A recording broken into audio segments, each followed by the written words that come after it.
Hello, my name is Clara. I never thought I would become the one he left behind. We had dreams, plans, and promises at least.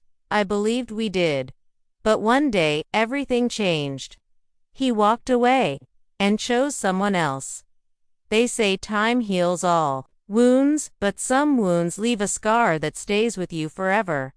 This is my story. Maybe you've been where I've been. Maybe my journey will help you feel less alone. I met Ryan on a cold October evening at a bookstore in the heart of the city. The wind outside was sharp, the kind that makes you wrap your coat a little tighter and walk a little faster. I had just come in to escape the cold and maybe find a good novel to get lost in. He was standing by the poetry section, flipping through a book with a soft smile on his face. We reached for the same book, The Sun and Her Flowers by Rupi Kaur. Our hands touched, and we both laughed. That was the moment. He looked at me with warm, deep eyes and said, "Looks like we have good taste." I smiled back. Or we just needed the same escape. We ended up talking for over an hour, sitting on a bench inside the store. He told me he was a graphic designer. I told him I was working as a school teacher. We were both in our late 20s, both tired of meaningless conversations and pretending to be someone we were not. It felt easy, natural, like we had known each other in another life. The next weekend, we had coffee. The weekend after that, dinner. Then long walks, midnight calls, endless laughter, silly jokes, and that beautiful silence that only happens when two people feel completely safe around each other. We were falling in love, and I truly believed it was the kind of love that would last forever.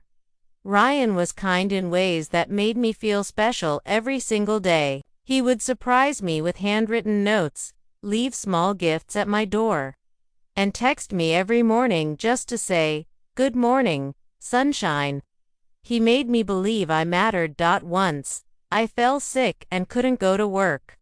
He came over with soup, tucked me in, and read me poetry until I fell asleep. That night, I remember thinking, this is it. This is the man I'm going to grow old with. We started planning a future together, someday moving into a cozy apartment, getting a dog, maybe even traveling to Italy, which we both dreamed about. I would imagine us walking hand in hand through the streets of Rome, drinking coffee in little cafes, laughing at nothing and everything. It all felt so real. But slowly something began to change. It started with the small things at first. I didn't notice. Maybe I didn't want to. The good morning texts became shorter. Then they stopped. Our weekend plans turned into maybe next week. His eyes didn't light up when he saw me like they used to. I remember one Saturday evening I had made dinner, lit candles, and wore the blue dress he once said was his favorite. He came over late, barely touched the food, and spent most of the evening on his phone. When I asked if something was wrong, he just smiled and said, "I'm tired." That's all. I wanted to believe him, so I did. But the distance kept growing. We still talked, but not the way we used to. The late-night calls disappeared. He started canceling plans. When we were together, he seemed distracted, like his body was with me, but his heart was somewhere else. I began to feel like a stranger in my own relationship. I tried to talk to him. "Ryan, are we okay?" He always replied with, "Yeah, of course. Just a lot on my plate right now." But his words didn't match his actions. The laughter was gone. The sparkle in his eyes faded. The man who once made me feel like the most important person in the world now made me feel invisible. One evening, I found myself crying in the shower silently, so no one would hear. I didn't even know exactly why I was crying. Maybe it was the loneliness. Or maybe it was because I felt him slipping away, but I didn't know how to hold on. I started blaming myself. Maybe I wasn't exciting anymore. Maybe I was too much. Maybe I was not enough. Those thoughts haunted me every day. But still, I kept hoping. Hoping that the old Ryan would come back. Hoping that we could go back to the bookstore and start over. Hoping that love was enough. Then came the biggest lie of all. One afternoon, I saw a message pop up on his phone while he was in the shower. I wasn't trying to snoop. I wasn't even the type. But that day, something inside me just knew. It was a message from someone named Leah. It said, "Last night was perfect. I can't stop thinking about you." My hands started shaking. My heart dropped. I felt like the air had been pulled out of my lungs. I didn't say anything right away. I just stared at the phone, then at myself in the mirror.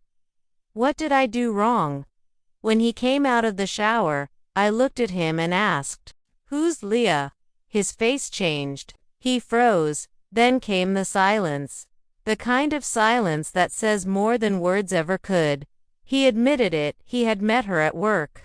Said they were just friends at first. Then things got complicated. He didn't even say he was sorry. He just said, "I didn't mean for this to happen." I stood there in disbelief. The man I had built a future with had already started building a new one with someone else. I asked him, "Why didn't you just talk to me?" He looked down and said, "I didn't want to hurt you." But he did. He broke me. That night, after he left, I sat on the kitchen floor, hugging my knees. Surrounded by the pieces of our memories, the half-burned candles, the untouched food, the silence that used to be peaceful, now screaming with pain. I stayed there for hours. I didn't eat, I didn't sleep. I just cried. And cried. And cried. Looking back now, I realize the truth. The beginning was beautiful, but it was also full of promises that were never meant to be kept. The signs were there, but I was too in love to see them. Or maybe I saw them and ignored them because I was scared of the truth. I had given my whole heart to someone who had already started giving pieces of his to another woman. But this was just the beginning of my journey, not the end. I didn't know it then, but something inside me had started to wake up. The same heart that broke that night would soon start to heal.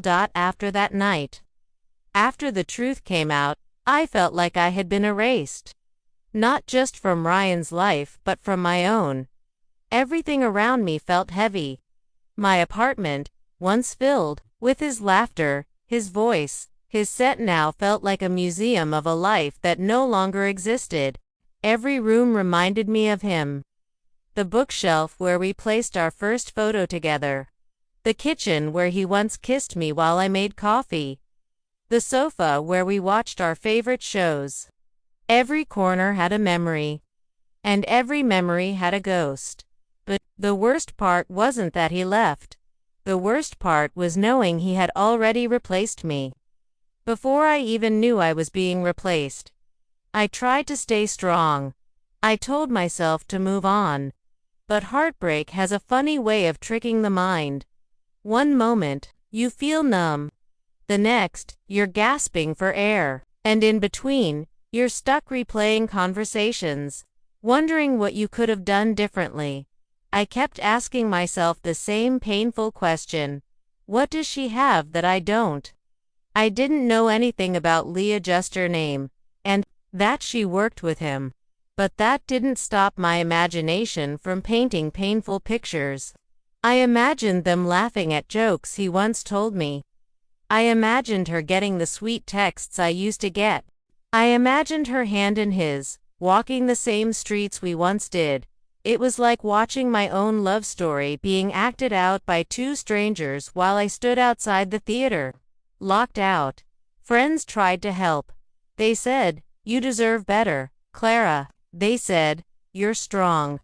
They said, "He's the one who lost something." And I knew they meant well. But their words felt like bandages on a wound too deep to reach. At night, when the world was quiet, the pain got louder. I would lie in bed staring at the ceiling, feeling like my chest was too small to hold all the hurt. My pillow was always wet. My heart always tired. I started avoiding places we used to go. The bookstore, the park, the little cafe where we had our first real date. Each one felt like a crime scene. But one day, against my better judgment, I walked into that cafe again. I just wanted to sit there and feel nothing. But that day, I saw them. Ryan and Leah. They were sitting by the window hour table. She was laughing. He looked happy. His hand was on hers. I froze. It felt like time stopped. My heart dropped to the floor. He saw me. Our eyes met. For a moment, I saw a flicker of guilt. But he didn't stand up. He didn't come over. He just looked down and kept holding her hand. That was the moment it became real. Not a dream, not a nightmare, just the truth. I had been replaced. And he had moved on. I ran out of the cafe and walked for miles. Tears streamed down my face. I couldn't breathe. How could he look at her the way he used to look at me? How could he give our memories to someone else? I felt like a book someone had finished reading and left on a shelf to collect dust. I went home and deleted all our photos. I blocked his number. I erased every message, every voice note, every memory I could find on my phone. But I couldn't erase what was inside me. The memories lived in me. They breathed in me. And that night, they swallowed me whole. The days after that were some of the darkest I've ever known. I stopped eating. I didn't return calls. I barely spoke. I wasn't living, I was just existing. People around me noticed. My best friend Nora came over one evening and found me sitting on the floor in the dark. I hadn't moved for hours. She hugged me tight and whispered, "You're allowed to fall apart, Clara, but you're not allowed to stay broken forever." Her words stayed with me. Maybe I couldn't fix everything, but maybe I could try to stand up. I started writing. Every night, I would pour my pain into pages. I wrote letters I would never send. I wrote to Ryan. I wrote to Leah. I even wrote to myself. One night, I wrote this line, "He left me for another woman, but I refused to leave myself." That sentence changed something in me, because for so long, I had made Ryan the center of my world. I had loved him more than I loved myself. And in losing him, I had lost me. It was time to find Clara again. Healing didn't come in a straight line. Some days, I woke up with hope. Other days, I broke down over a song, a scent, or a stranger who looked like him. But slowly I began to rise. I changed my routine. I joined a yoga class. I volunteered at a local shelter. I traveled alone for the first time, just a short weekend trip to the countryside. But it felt like freedom. I started reading again, not to escape but to grow. I filled my home with new memories. I painted my bedroom. I got a new bookshelf. I planted flowers on the balcony. It was my way of saying, this is my space now, not his. There were still moments of weakness. Sometimes I would wonder if he missed me. If he ever thought about us. If Leah knew the version of Ryan I once loved.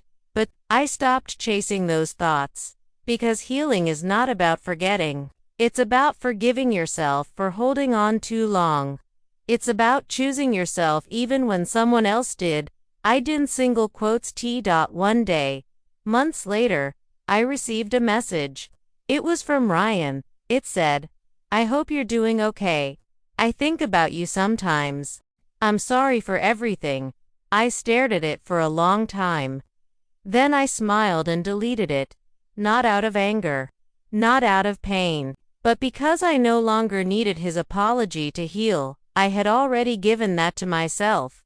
Being replaced is one of the most painful things a person can experience. It makes you question your worth, your beauty, your value. But here's what I've learned. You are not replaceable. You are not a second choice. You are not someone's leftover love. You are a whole, beautiful soul. And the right people will never make you feel small. The weeks turned into months. And even though the pain didn't disappear overnight, something inside me had changed. I was no longer living in the shadow of what had happened. I was beginning to see the light again, not all at once. Not with fireworks, but slowly, quietly, like the sun rising after a long stormy night. I started learning how to be alone. Not the kind of lonely that breaks you, but the kind of alone that builds you. In the beginning, silence scared me. I used to fill every moment with noise, music, TV, texting friends, checking my phone. Because silence reminded me of what I had lost. Silence made me feel the absence of his voice, his laugh, his love.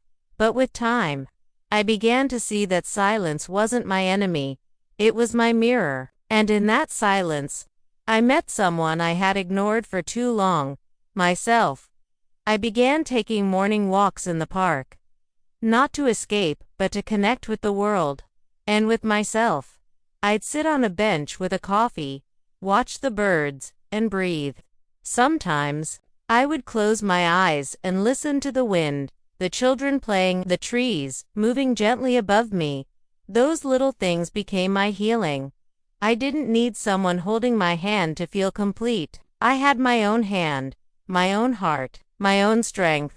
I remember one Sunday morning, it had been almost 6 months since Ryan left. I stood in front of the mirror, and for the first time, I didn't see sadness in my eyes. I saw a woman who had been through fire and didn't let it burn her down. That morning, I wrote a letter. Not to Ryan, but to myself. It said, "Dear Clara, you made it. You cried, you broke, you bled, but you didn't stay down. You rose. Not because someone saved you, but because you saved yourself. You are strong. You are whole. And you are enough, always have been. Love me." That letter still sits folded inside my journal. Not because I need to read it every day, but because it reminds me of a truth I will never forget. I am my own home. After Ryan, I didn't rush into another relationship. People asked if I was ready to date again. But I wasn't looking for another person to fill the space he left, because I had realized something powerful. The space he left wasn't empty. It was growing. It was being filled with me, with all the parts of myself I had forgotten. I signed up for a painting class even though I hadn't picked up a brush since childhood. I took myself out for dinner, yes, alone, at a nice place, without shame. I started learning French because, why not? Each day I gave myself something new. Something that didn't depend on anyone else. But healing wasn't just about doing things, it was also about letting go. Letting go of expectations. Letting go of what could have been. Letting go of the version of Ryan I had created in my mind. Because truthfully, Ryan wasn't the man I thought he was. He wasn't evil. But he wasn't the one for me. He taught me something, though painfully. But clearly never loved someone so deeply that you forget to love yourself. One night, I met a woman at a poetry event. Her name was Jane. She was in her 40s, confident, graceful, and kind. She read a poem called "The Woman Who Stayed." It was about a woman who stayed strong when everyone else walked away. After the event, I told her how much her poem moved me. She looked at me and said, "Darling, life will try to convince you that you need someone else to be whole. But don't believe it. You're already complete. Just build your life from that truth." Her words stayed with me. A year passed. I didn't even realize it until I looked at the calendar and saw the date, exactly 1 year since Ryan left me for someone else. I smiled. Not because it didn't hurt anymore, but because I had survived it. I had grown through it, and I had turned that heartbreak into a beginning. To celebrate, I took a solo trip to the mountains. Just me, a backpack, a notebook, and the sky. I hiked, I wrote, I cried, I laughed. But most of all, I felt free. I sat on a rock overlooking a valley, And I whispered, "Thank you for leaving." Not because I wasn't hurt, but because his leaving forced me to meet the strongest version of myself. People sometimes think healing means forgetting. But I remember everything. I remember the bookstore, the laughter, the love, the betrayal. I just no longer carry it like a wound. I carry it like a lesson. And now, when I look in the mirror, I don't see the girl he left behind. I see the woman I chose to become. So if you're listening to this story, and you're in that place, the dark, heavy place where you feel replaced, abandoned, lost, I want you to hear this. You are not broken. You are becoming. You don't need someone to choose you to be worthy. You are already worthy, just as you are. Let them go. Let yourself grow. And remember what I learned. Standing alone but never empty. You are not the one who is left. You are the one who got away.